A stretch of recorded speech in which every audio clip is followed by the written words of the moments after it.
আসসালামু আলাইকুম সবাইকে। তো আশা করি সবাই ভালো আছেন। তো আজকে আমি আপনাদের ভিতরে দেখাতে চাচ্ছি কিভাবে চায়নাতে নন ক্রিমিনাল রেকর্ড নিতে হয়, যেটা হচ্ছে পুলিশ ক্লিয়ারেন্স। তো আমি এখন হচ্ছে ওদের নির্ধারিত যে ওয়েবসাইট বেইজিং মিউনিসিপ্যালিটির website, Beijing government risk website, সেটাতে আমি অলরেডি চলে আসছি। নাম তো আমি এখন যাচ্ছি নিচে। তো এইটাতে এই অপশনে যেতে হবে। যাওয়ার পরে এখানে যাব। দেন নাম্বার 3। তো আমি যে কোনো এখানে যে অনেকগুলো ডিস্ট্রিক্ট আছে, বেইজিংয়ে ডিস্ট্রিক্ট আছে, প্রত্যেকটা ডিস্ট্রিক্ট থেকেই আমি যে কোনো জায়গা থেকে নিতে পারবো, অসুবিধা নেই। তো আমি যেহেতু থাকি ছাওয়াংয়ে, ওয়ার ইজ ছাওয়াং, এই যে ছাওয়াং। তো আমি ছাওয়াংয়ে থাকি, তো আমি এখানে ক্লিক করব। তো 3 সেকেন্ড ওয়েট করতে বলতেছে। ওকে, সো এখানে কিন্তু আমি আমার অটোমেটিক সকল ইনফরমেশন দেয়াই আছে। তো আহ, এইটার এই ওয়েবসাইটে লগ ইনের জন্য জাস্ট আপনাকে উইচ্যাট অথবা আলিপে দিয়ে স্ক্যান করলে পরে অটোমেটিক ওরা আপনার ডিটেলস নিয়ে নেবে। তো এই জন্য আপনার কিন্তু ফোন নাম্বার দিয়ে রেজিস্টার্ড করার দরকার নাই, কোনো কিছু তো করার দরকার নাই।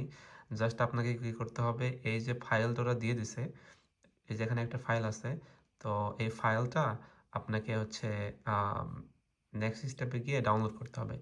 ডাউনলোড করার পরে আপনাকে হচ্ছে সকল কিছু ফিল করে আপলোড দিতে হবে, যে আপনি কবে চায়নাতে আসছেন এবং কতদিন পর্যন্ত আপনি এই পেপারের ক্লিয়ারেন্সটা নিতে যাচ্ছেন।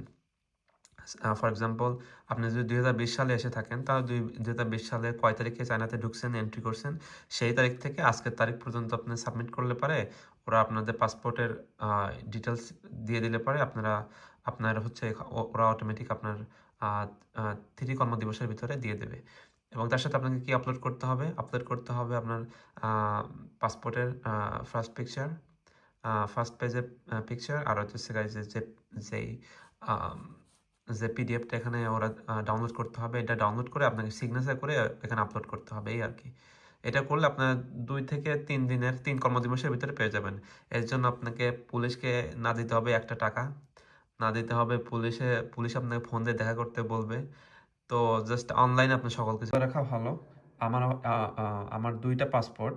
তো ফার্স্ট পাসপোর্ট দিয়ে যখন আসছিলাম 2018 সালে, তো তো করোনার ভিতরে যখন ব্যাক করি, তখন পর্যন্ত একটা টাইম ছিল, ডিউরেশন ছিল। এবং সেকেন্ড অপশনে হচ্ছে, মানে আমি সেকেন্ড টাইমে যখন আসছি, আসার থেকে এখন পর্যন্ত যতদিন আছি, সেটার রেকর্ড, 2টা রেকর্ড আমার আসবে, এই আর কি। এই যে আমি যে অ্যাপ্লিকেশনটা প্রসেসটা দেখালাম, তো এই অ্যাপ্লিকেশনটা আমি অলরেডি আমার এখন পেন্ডিংয়ে চলে আসছে। তো আম, আমি 3 কর্মদিবসের ভিতরে এটা আমি হাতে পেয়ে যাব এবং এখান থেকে আমি অটোমেটিক ডাউনলোড করতে পারবো। এর জন্য আমাকে ওই মানে এক্সিট এন্ট্রি ব্যুরোতে যাওয়ার দরকার নাই এবং পুলিশ স্টেশনে যাওয়ার দরকার নেই। আমি অনলাইনে সকল কিছু আমি করতে পারতেছি।